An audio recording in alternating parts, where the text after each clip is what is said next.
The dining room was packed with familiar faces, the scent of roasted turkey and cinnamon filling every corner of my parents' house.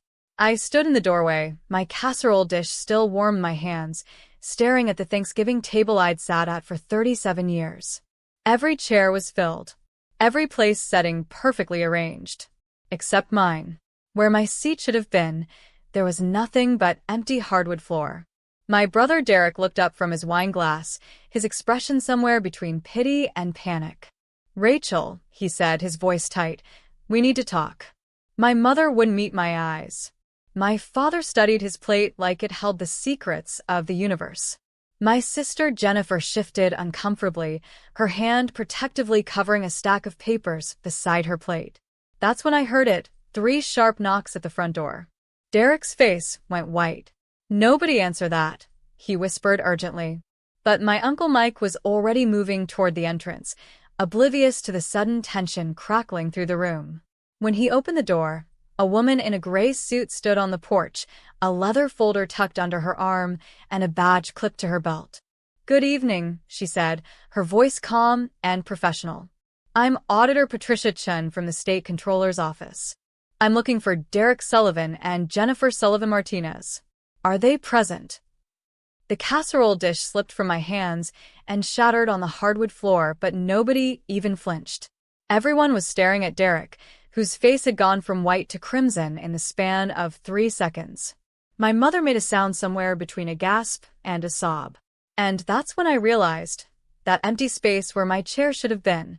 The weird phone calls I'd been getting about board meetings I'd never attended, the way my family had been avoiding me for months, it was all connected to whatever was in that woman's folder. Someone in my family had been running a scam worth hundreds of thousands of dollars. And somehow I was right in the middle of it. If you're already hooked by this story, hit that like button and drop a comment telling me what state you're watching from. I promise you, this story gets even wilder than you think. Subscribe because you won't believe what happens next. For years, people told me I had the perfect family. The Sullivans of Riverside, Illinois, pillars of the community, successful business owners, the kind of people who hosted neighborhood barbecues and sponsored Little League teams. My father, Robert Sullivan, had built Sullivan and Sons Construction from the ground up, turning a one-truck operation into a business that employed 40 people at its peak. My mother, Patricia, volunteered at the library and organized the annual Christmas food drive. We were Norman Rockwell painting come to life. Derek was the golden child, the firstborn son who'd taken over the family business when Dad's knees got too bad for job sites. He was charismatic, confident, the kind of guy who could sell ice to Eskimos, as my grandfather used to say. Jennifer was the overachiever, the one with the master's degree in nonprofit management who'd founded 3 successful community organizations before she turned 35. And then there was me, Rachel, the middle child, the quiet one who'd moved to Ohio for work and only made it back home for major holidays. I wasn't the success story Derek was, and I didn't have Jennifer's impressive resume.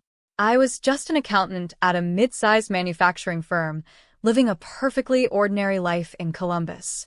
But I loved my family fiercely, and I thought they loved me back the same way. Looking back now, I can pinpoint exactly when things started to change. It was 3 years ago, at Christmas dinner, when Derek announced the family business was expanding into community development work. "We're starting a nonprofit," he said, raising his glass of eggnog like he was toasting to world peace. "Sullivan Family Foundation for Community Growth. We're going to help rebuild struggling neighborhoods, provide job training, support local businesses." Comment below if you've ever had a family member announce something that seemed too good to be true. Hit subscribe if you want to see how this foundation became the center of a massive scandal. Everyone clapped. Mom cried happy tears. Dad beamed with pride. Jennifer immediately volunteered to handle the paperwork, leveraging her nonprofit experience. Even I felt a surge of pride. My family was going to make a real difference. "We've already got our first major grant lined up," Jennifer added, scrolling through her phone. $420,000 from the Department of Housing and Urban Development for a workforce development initiative. We beat out 30 other applicants. The number made my head spin. Almost $500,000. For our little family operation. That's incredible. I said, genuinely amazed. What kind of programs are you planning? Derek and Jennifer exchanged a glance I didn't understand at the time. Job training mostly, Derek said smoothly.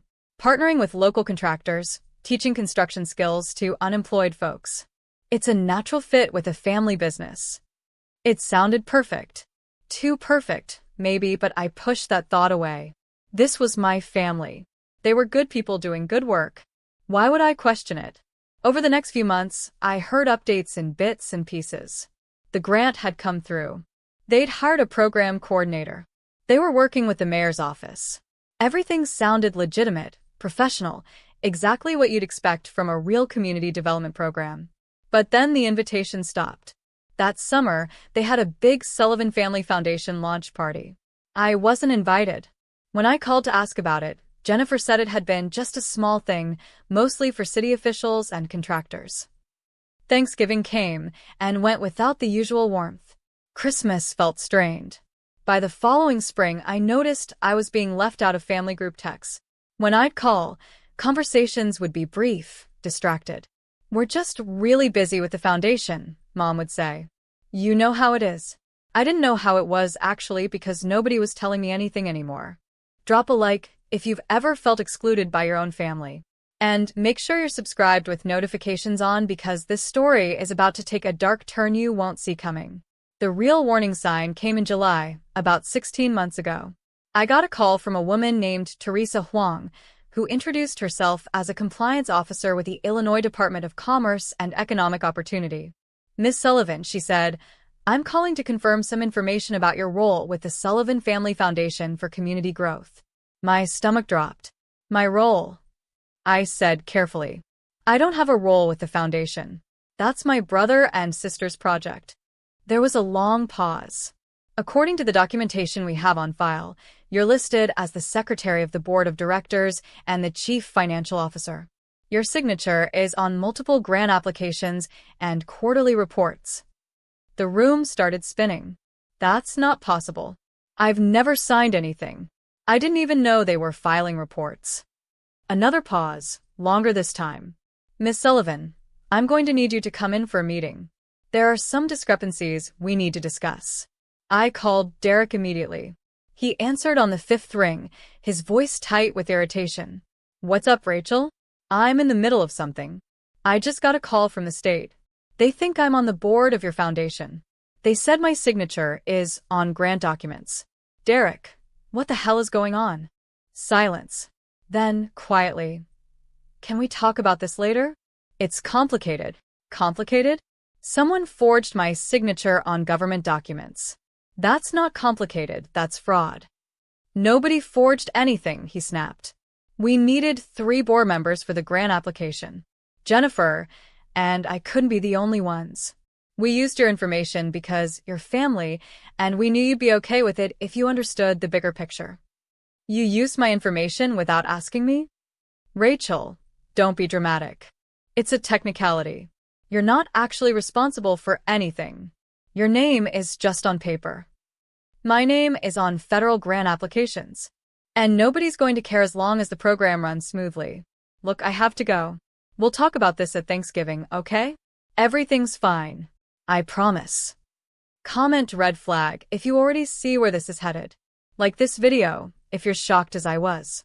Subscribe because you need to hear what I found when I started digging into what my family was really doing. But everything wasn't fine. After that call, I couldn't sleep. I kept thinking about Teresa Huang's voice, the way she'd said discrepancies. I thought about Derek's dismissive tone, the way he'd brushed off identity theft like it was borrowing a cup of sugar. So, I did what any accountant would do. I started looking at the numbers. It wasn't hard to find information. Nonprofit tax returns are public record. Grant awards are published in government databases. With a few hours of searching, I had pulled up everything I needed to see what the Sullivan Family Foundation for Community Growth was really doing. And what I found made me physically ill.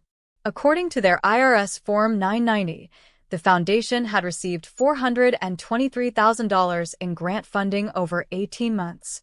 Their stated purpose was workforce development and job training in economically disadvantaged neighborhoods. But their actual expenditures told a different story. They'd paid Derek's construction company $315,000 for training facilities and equipment. They'd paid Jennifer's Consulting LLC $92,000 for program management and coordination. They'd spent $11,000 on what they called community outreach and family support services. That left exactly $5,000 that had actually gone to anything resembling job training, a one-time payment to a local community college for what looked like a weekend seminar. $315,000 to Derek's company.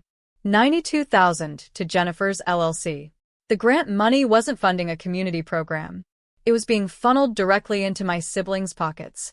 And my name was on every single document as the chief financial officer who'd supposedly approved these expenditures. I called Jennifer next. Unlike Derek, she answered immediately, her voice artificially cheerful. "Rachel, how are you?" I pulled the foundation's 990. I said without preamble.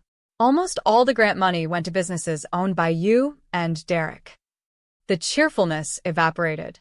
"You did what?" "I looked at public records, Jennifer. I'm an accountant. Did you really think I wouldn't notice that you're paying yourself almost $100,000 from a foundation that's supposed to help unemployed people? Hit that like button if you can't believe what this family did. Comment below telling me if you would have confronted them or gone straight to the authorities. And subscribe because this is only the beginning." "It's not what it looks like," Jennifer said quickly. "Those payments are legitimate business expenses. Derek's company actually did build out a training facility. My LLC actually does provide program management. This is how nonprofits work, Rachel. You hire contractors to deliver services." "A $300,000 training facility. Where is it?" We're using space in one of Derek's properties. The payments cover renovation and rent and equipment. For 18 months? Jennifer, that's almost $20,000 a month. For what? You don't understand how expensive it is to run these programs, she said, her voice rising. You're not involved in the day-to-day operations. You don't see all the work we're putting in. Yes, we're paying ourselves, but we're also providing legitimate services. Nobody's breaking any laws. Then why didn't you ask me before using my name and signature? Silence. Jennifer, why am I listed as CFO of a foundation I didn't know existed? Because we needed 3 board members, she said finally, her voice small. And we knew you wouldn't understand the financial structure if we tried to explain it. It's complicated, Rachel. There are reasons we set it up this way. What reasons? Business reasons. Tax reasons. Reasons that make sense when you understand nonprofit finance and construction contracts and community development. You're an accountant for a manufacturing company. You don't know this world. The condescension in her voice made my hands shake. I know enough to recognize that paying yourself $92,000 from a grant meant for job training is wrong. I know enough to recognize that using someone's identity without permission is fraud. Don't be so dramatic, Jennifer snapped. If you have a problem with how we're running the foundation, we can take your name off the documents. But don't go making accusations you can't prove and don't understand. You'll just embarrass yourself and damage the family. Then she hung up. I sat there with my phone in my hand, my heart pounding, my mind racing. They'd used my identity. They'd forged my signature. They'd committed what looked like massive grant fraud. And when I confronted them, they'd acted like I was the problem for asking questions. Drop a comment if you think I should have called the police right then. Like this video if your heart is racing as much as mine was. Subscribe because you won't believe what happened when I tried to do the right thing. I should have gone to the authorities immediately. I know that now. But they were my family. My brother and sister. People I'd spent my entire life loving and trusting. I wanted to believe there was an explanation, some detail I was missing that would make everything make sense. So I decided to wait until Thanksgiving. I'd confront them in person with Mom and Dad there, and we'd figure out how to fix this together as a family. That was my plan anyway. But 3 days before Thanksgiving, I got an email from Derek. The subject line was just, "This year's dinner." I opened it expecting the usual details about what time to arrive and what dish to bring. Instead, I got 3 sentences. "Rachel, after discussing it with Jennifer, Mom, and Dad, We've decided it would be best if you sat this Thanksgiving out. There are some family foundation matters we need to discuss privately, and given your concerns and lack of understanding about the program structure, we think it would be less awkward for everyone if you weren't there. We'll catch up with you at Christmas. Hope you understand. I read it 5 times. They were disinviting me from Thanksgiving.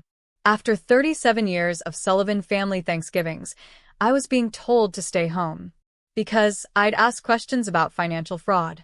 I called my mother. Mom, did you really agree to exclude me from Thanksgiving? She sighed, and I could hear the exhaustion in her voice. Rachel, honey, Derek and Jennifer explained everything to me. They said you were making accusations and threatening to cause problems with the foundation.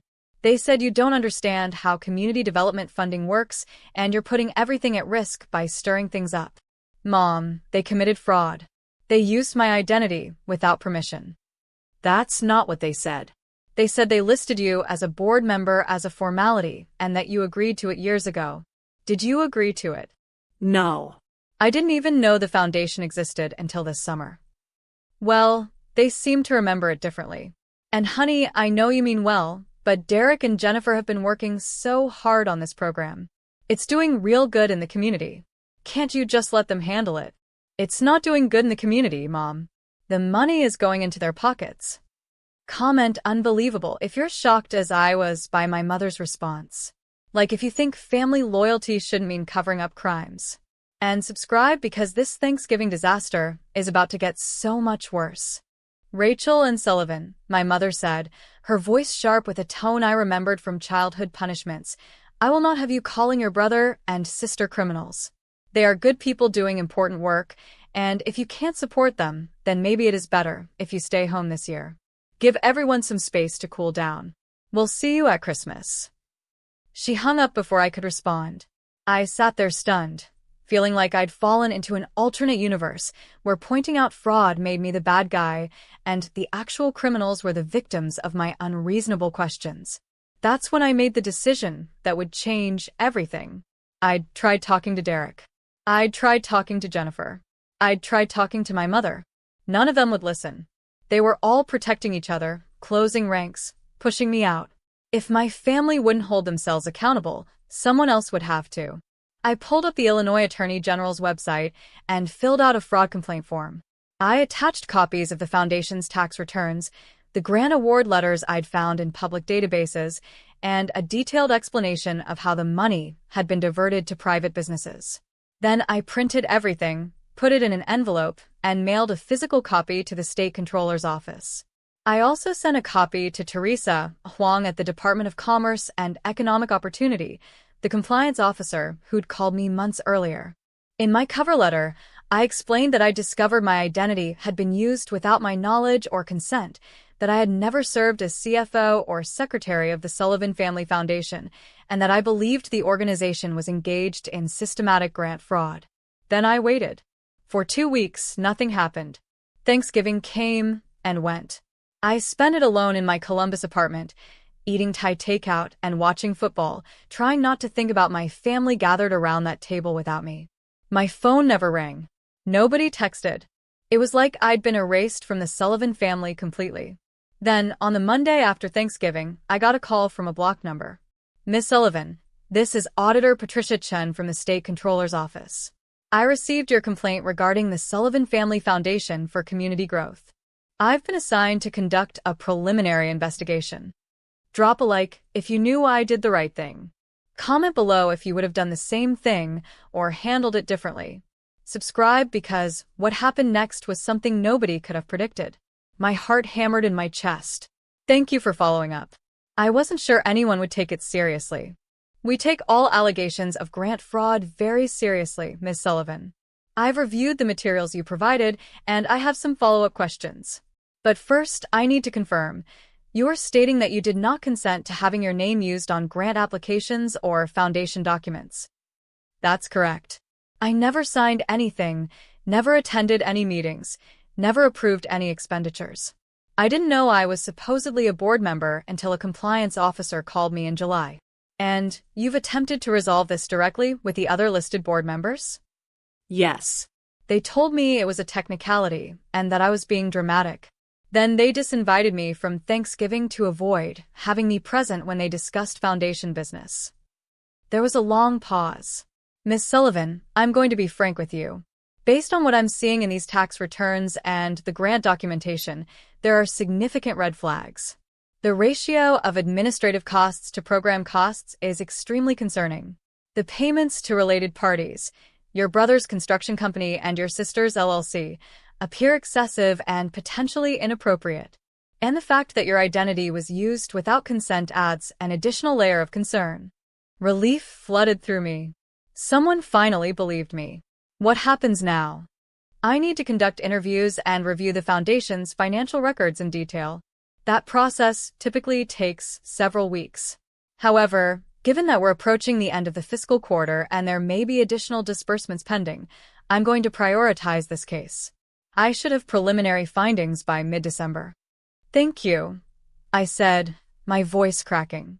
I know they're my family, but what they did was wrong. You did the right thing by reporting this, Miss Sullivan.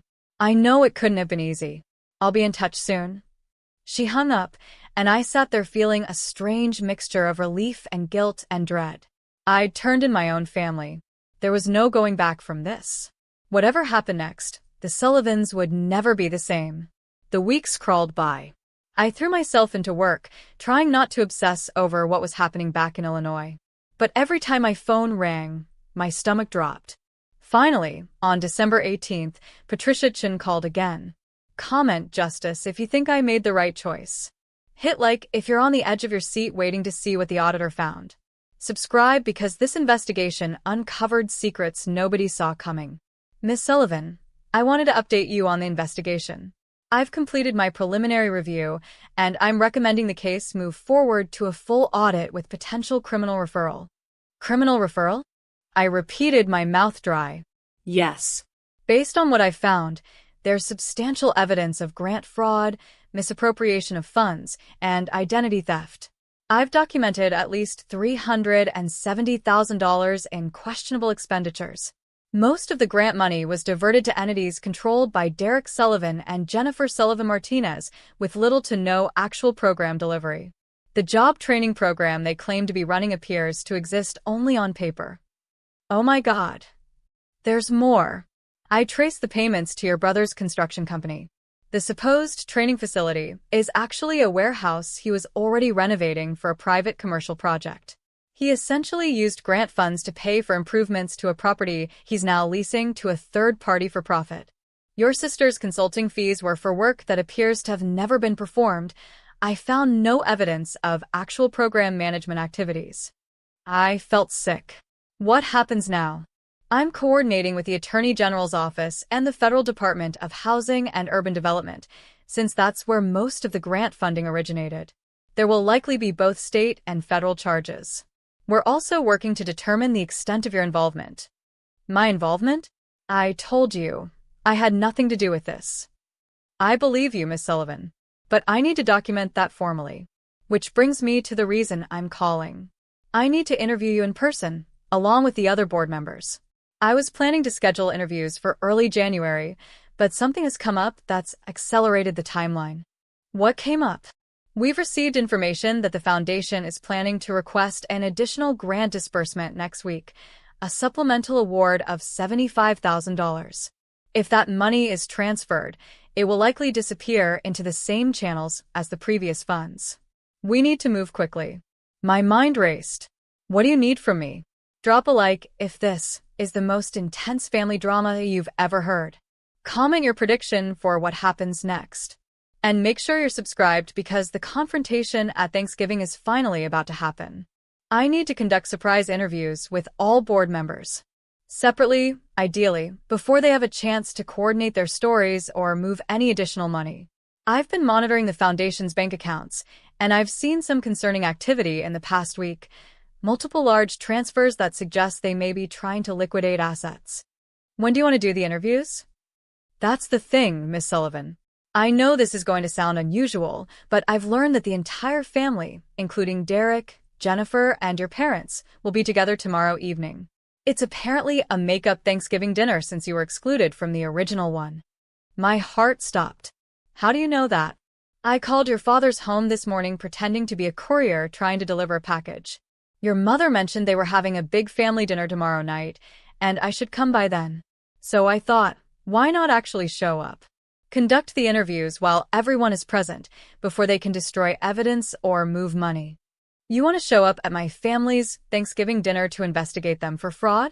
I want to conduct official interviews with the board members of an organization under investigation for misappropriating over $400,000 in public funds. Yes. The fact that they'll be at a dinner is incidental. Ms. Sullivan, I need to ask you something, and I need you to be honest with me. Okay. Did your family exclude you from the original Thanksgiving specifically because they knew an investigation was coming? Were they trying to keep you away while they discussed how to handle the situation? I'd wondered the same thing myself. I don't know. Maybe. They said they needed to discuss foundation matters privately. That suggests consciousness of guilt. Ms. Sullivan, I think they knew something was wrong, and they removed you from the situation to protect themselves or to prevent you from being present when they discussed next steps.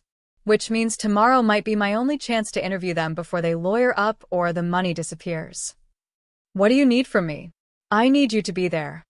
I nearly dropped the phone. What? They disinvited me. They don't want me there. Comment, this is crazy because it absolutely is. Like this video if you can't wait to see this confrontation. Subscribe because tomorrow's Thanksgiving dinner is about to become the most dramatic moment of this entire story. I know, Patricia Chin said. But think about it. If you show up, they'll be surprised and off balance. They'll be scrambling to explain your presence, making excuses, trying to get you to leave quietly. They won't be expecting me to arrive right after you. The element of surprise is crucial in these investigations. If I call ahead and schedule formal interviews, they'll have time to prepare, consult attorneys, get their story straight. But if I show up when they're already dealing with the unexpected situation of you being there, they'll be more likely to say something revealing. You want me to crash my family's Thanksgiving dinner as a distraction so you can ambush them? I want you to attend a dinner at your parents' home, which is your right as their daughter, while I conduct official interviews with individuals suspected of defrauding the state and federal government. The timing is strategic, yes. But Ms. Sullivan, you're a victim here too. They used your identity, without permission. You have every right to demand answers from them in person. She was right. They'd stolen my identity, committed fraud in my name, and then excluded me to cover it up. Why should I stay away? What time should I be there? The dinner is at 6. I'd suggest you arrive at 5:30. That gives them 30 minutes to react to your presence before I show up at 6. Can you do that? Yes, I said, my voice steadier than I felt. I'll be there. One more thing, Miss Sullivan. When I arrive, I need you to stay calm and let me handle the questioning. Don't confront them about the fraud. Don't accuse them of anything. Just be there as a witness. Can you do that? I can do that. Good. I'll see you tomorrow evening. And Miss Sullivan, what you're doing takes courage. Not many people would be willing to hold their own family accountable. After she hung up, I sat in my apartment staring at the wall, trying to process what I'd just agreed to. I was going to show up at my family's make-up Thanksgiving dinner, a dinner I'd been explicitly excluded from, and then watch as a state auditor arrived to investigate them for fraud. It was going to be a disaster. It was going to destroy whatever remained of my relationship with my family. But they'd made their choices, and now they were going to face the consequences. Hit that like button if you're proud of me for agreeing to be there. Comment be strong if you want to send me encouragement. Subscribe because the next day is going to be the most intense confrontation you've ever witnessed. I couldn't sleep that night. I kept rehearsing what I'd say when I showed up, how I'd react to their shock and anger. I imagined a dozen different scenarios, each one ending worse than the last. By the time morning came, I was exhausted and wired, running on anxiety and coffee. I got in my car at noon and made the 3-hour drive from Columbus to Riverside. The whole way there, my mind screamed at me to turn around. But I kept driving. I arrived at my parents' house at 5:27. The street was lined with familiar cars. Derek's black pickup truck, Jennifer's silver SUV, my Uncle Mike's ancient Buick. Through the windows, I could see people moving around inside, the warm glow of the dining room lights, everything looking exactly like every Thanksgiving I'd ever known. Except this time, I wasn't supposed to be here. I sat in my car for 3 minutes, my hands gripping the steering wheel, my heart pounding so hard I could feel it in my throat. Then I grabbed the casserole dish I brought, green bean casserole, the same thing I brought every year, and walked up to the front door. I didn't knock. I just opened the door and walked in like I'd done 1,000 times before. The conversation in the dining room stopped the instant I appeared in the doorway. My mother gasped. Derek's wine glass froze halfway to his mouth. Jennifer stood up, so fast her chair nearly tipped over. Rachel, my father said, his voice uncertain. We didn't expect you. I know, I said, keeping my voice calm even though my hands were shaking. But I'm family, and this is Thanksgiving, and I decided I wasn't going to let you exclude me from our family dinner. Derek found his voice first. Rachel, we talked about this. We asked you to give us space. You disinvited me because you didn't want me asking questions about the foundation fraud. But I'm here anyway. The word fraud landed like a bomb. Jennifer went pale. My mother looked like she might cry. Derek's face turned red. There's no fraud, Derek said tightly. There's a successful community program that you don't understand and won't stop criticizing. That's why we asked you not to come. We don't need your negativity, ruining our family dinner. Drop a like if you can feel the tension in that room. Comment drama because this is peak family conflict. Subscribe because you're about to witness the moment everything exploded. I pulled your tax returns, I said, setting the casserole dish on the side table and crossing my arms. I know you paid yourself over $300,000 from grant money that was supposed to go to job training. I know Jennifer paid her LLC almost $100,000. I know the whole thing is a scam. Get out, Jennifer said, her voice shaking. Get out of this house right now, Rachel. You have no idea what you're talking about, and you're not going to ruin this dinner with your paranoid accusations. I'm not leaving. And they're not accusations. They're facts backed up by public records that I've already provided to the state controller's office. The room went completely silent. You could have heard a pin drop. You did what? My father said quietly. I filed a formal complaint. I reported the foundation for grant fraud and identity theft. There's an auditor investigating every dollar you took. Derek stood up so fast his chair crashed to the floor. You turned us in? Your own family? You committed fraud using my identity. What did you think I was going to do? We thought you were family, Jennifer said, and now she was crying angry tears. We thought you'd understand that we were trying to save the business, save the house, keep everything together. Dad's company was failing, Rachel. We were about to lose everything.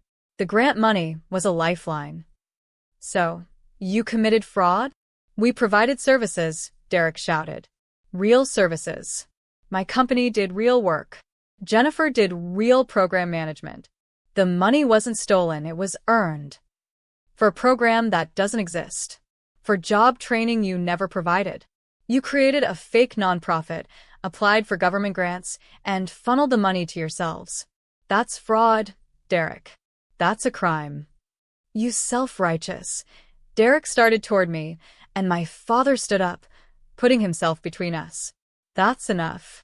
Everyone calm down. Rachel, I think you should leave. We can discuss this another time when everyone is calmer.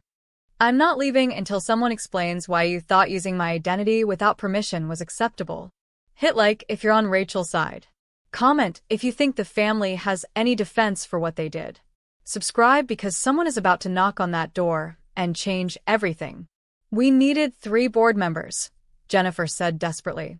The grant required it. We were going to tell you, we knew you wouldn't understand the financial structure. We knew you'd overreact exactly like this. Overreact?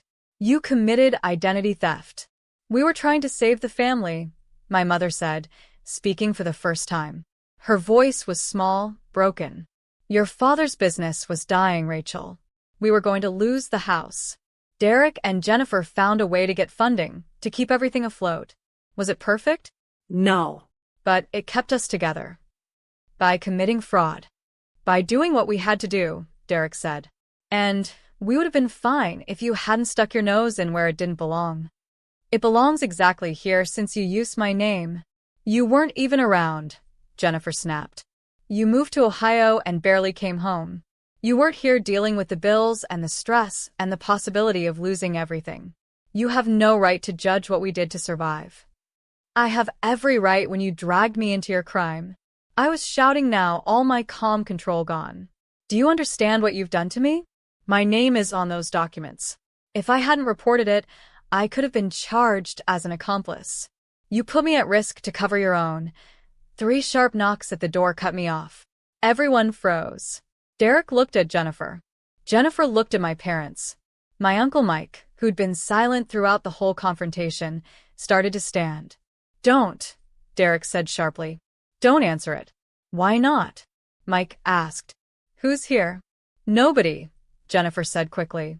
It's probably just a delivery or something. Ignore it. 3 more knocks, louder this time. I'll get it, Mike said, and before anyone could stop him, he crossed to the door and pulled it open. Patricia Chin stood on the porch in her gray suit, her badge visible on her belt, her leather folder tucked under her arm. Good evening, she said, her voice calm and professional. I'm Auditor Patricia Chin from the State Controller's Office. I'm looking for Derek Sullivan and Jennifer Sullivan Martinez. Are they present? Comment, OHNO, because you know exactly what's about to happen. Like this video if your heart is racing. Subscribe because this confrontation is about to reach its absolute peak. Derek's face went from red to white in an instant. Jennifer grabbed the back of her chair for support. My mother made a sound like a wounded animal. My father closed his eyes and seemed to age 10 years in 10 seconds. Yes, I'm Derek Sullivan, my brother said, his voice barely above a whisper. I'm Jennifer Sullivan Martinez, my sister added. Patricia Chin stepped into the house, and Mike backed away to give her room. Her eyes swept the room, taking in the Thanksgiving table, the shocked faces, the palpable tension. I'm here to conduct interviews regarding the Sullivan Family Foundation for Community Growth. I have documentation showing that both of you serve as board members and have received significant payments from the foundation. I need to ask you some questions about those payments and the programs they were supposed to fund. We don't have to talk to you, Derek said, finding his voice. We can get a lawyer. That's absolutely your right, Patricia Chin said smoothly. However, I'm also here to inform you that based on my preliminary investigation, I have recommended this case move forward to a full audit with criminal referral. The Illinois Attorney General's office is reviewing the case, as is the Federal Department of Housing and Urban Development, since the majority of your grant funding came from HUD. This is harassment, Jennifer said, her voice shaking. You can't just show up at our family dinner and I can show up anywhere I need to in order to conduct official state business, Patricia Chin said. And given that I have evidence you are planning to request an additional $75,000 disbursement next week, I felt it was important to conduct these interviews before any additional public funds could be misappropriated. How do you know about? Jennifer started, then stopped, realizing she'd just confirmed the planned disbursement. How I know is less important than what I know, Patricia Chin said, which is that over the past 18 months, the Sullivan Family Foundation has received $423,000 in grant funding. Of that amount, approximately $370,000 was paid to businesses owned or controlled by board members Derek Sullivan and Jennifer Sullivan Martinez. The actual programming you were funded to provide, job training and workforce development, appears to have been minimal at best and non-existent at worst. Drop a like if you're satisfied seeing them finally get caught. Comment karma if you believe justice is being served. Subscribe because there's still one more massive twist coming. We provided services, Derek said weakly. My construction company renovated a training facility. Jennifer managed the programs. The payments were legitimate business expenses. Then you should have receipts, work orders, attendance records, and outcome documentation for the hundreds of people you claim to train, Patricia Chin said. I've reviewed your quarterly reports to HUD. You reported training 63 individuals over 6 months. I've attempted to contact 30 of the names on your list. 17 don't exist. 9 were never contacted about any training program. 5 attended a single 3-hour seminar at a community college. That leaves 2 people who actually received anything resembling the job training you were funded to provide. 2 people, Mr. Sullivan, out of 63, claimed.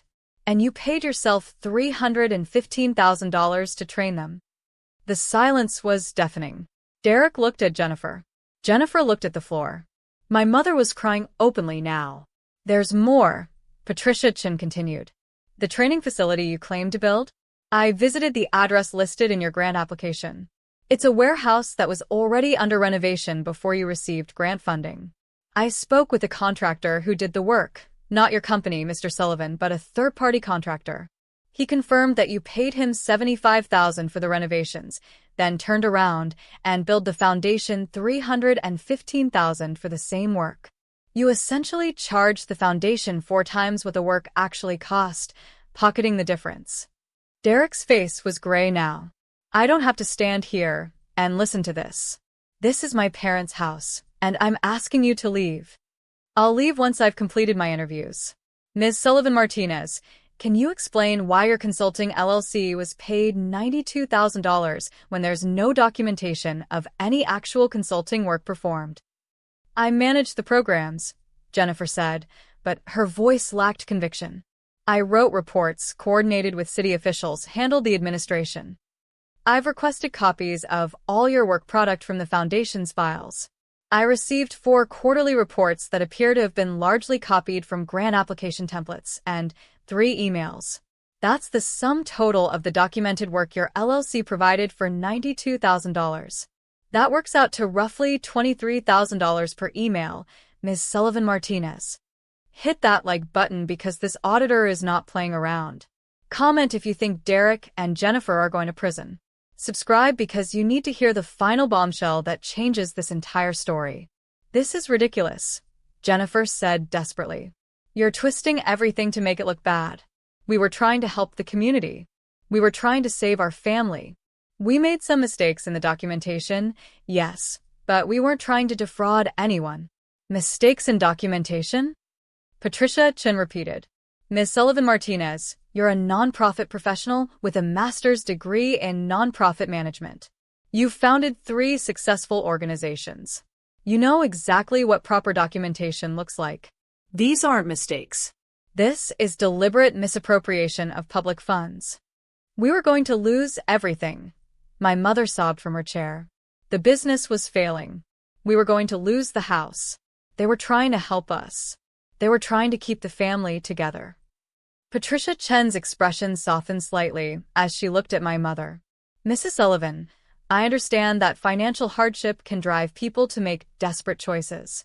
But misappropriating over $400,000 in public funds, money that was supposed to help unemployed people get job training, isn't a desperate choice. It's a crime. What happens now? My father asked quietly. Now I complete my investigation and forward my findings to the Attorney General's office. Based on what I've documented, I expect there will be criminal charges, likely wire fraud, grant fraud, and identity theft, since you used Rachel Sullivan's name and signature without her consent. There will also likely be federal charges from HUD. The foundation's assets will be frozen, and you'll be required to repay any misappropriated funds. Given the amount involved, we're likely looking at felony charges. Prison, my mother whispered. That's for the prosecutors and courts to determine, ma'am. But yes, these are serious charges that typically carry prison sentences. The room spun. This was really happening. My brother and sister were going to be charged with felonies. They might go to prison. And it was because I'd reported them. Derek turned to look at me, and the hatred in his eyes made me step back.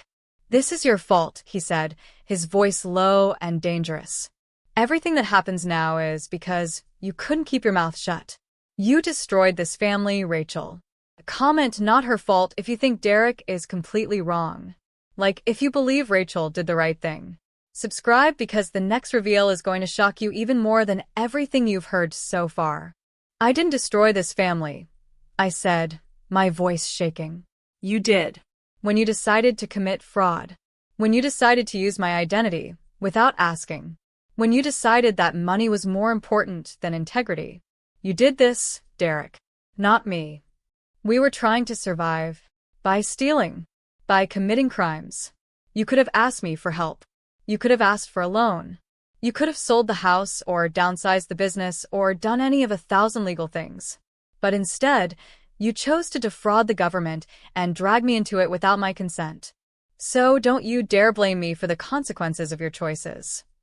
Enough, Patricia Chin said firmly. Mr. Sullivan, Ms. Sullivan-Martinez, I need you both to come with me to answer additional questions. You're not under arrest at this time, but I strongly suggest you cooperate fully with this investigation. We want lawyers, Jennifer said. That's your right. You can contact your attorneys and arrange for them to be present for formal interviews. However, I'm going to need to collect certain documents from the Foundation's files tonight. Do you have grant records, bank statements, and correspondence stored here? You can't just take our files, Derek said. I have a warrant, Patricia Chin said, pulling a document from her folder. Issued this afternoon by a Cook County judge. I can remove any and all documents related to the Sullivan Family Foundation for community growth. I'd prefer to do this cooperatively, but I will involve law enforcement if necessary. Derek looked like he might argue, but Jennifer put a hand on his arm. They're in the home office, she said quietly. Second door on the left.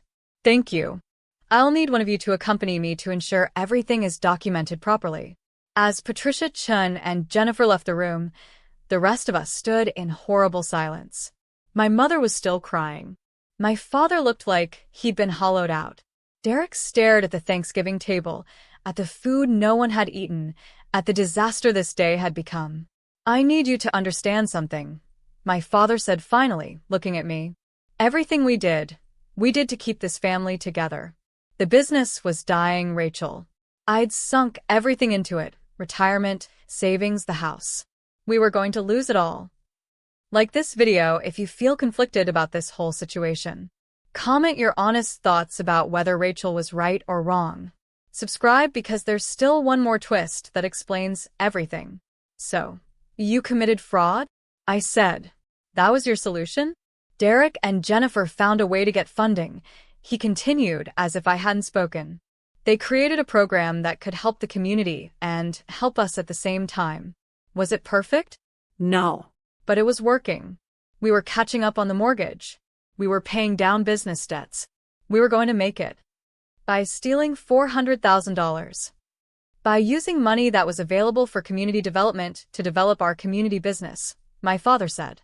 The grant was for workforce development. We were maintaining a business that employs 40 people. Those are 40 families with jobs, Rachel. 40 paychecks. Health insurance. Stability. Is that not workforce development? Dad, that's not what the grant was for, and you know it. I know that sometimes the rules don't make sense for people in the real world who are trying to survive. I know that government bureaucrats sit in their offices writing grant requirements that don't match reality. And I know that your brother and sister found a way to work within that system to save our family and our employees' families. By lying. By forging my signature. By creating fake training records. By being creative, my father said firmly. And it would have worked if you hadn't betrayed your own family. The word hit like a slap. I didn't betray anyone. I reported a crime. You destroyed your family over paperwork, Derek said, his voice bitter. Over technicalities and bureaucratic rules that don't matter to anyone except government auditors. We weren't hurting anyone, Rachel. We were trying to survive. The money was supposed to help unemployed people get training. People who actually needed help. You took that from them. We needed help too, my mother said through her tears. We needed help, and no one was offering it. No one cared that we were drowning. So yes, we took money that was sitting in a government account waiting for someone to apply for it, and we used it to save ourselves. Is that so terrible? Drop a like if you understand why Rachel's family did what they did but still think it was wrong. Comment if you've ever had to choose between family and doing the right thing. Subscribe for the final revelation.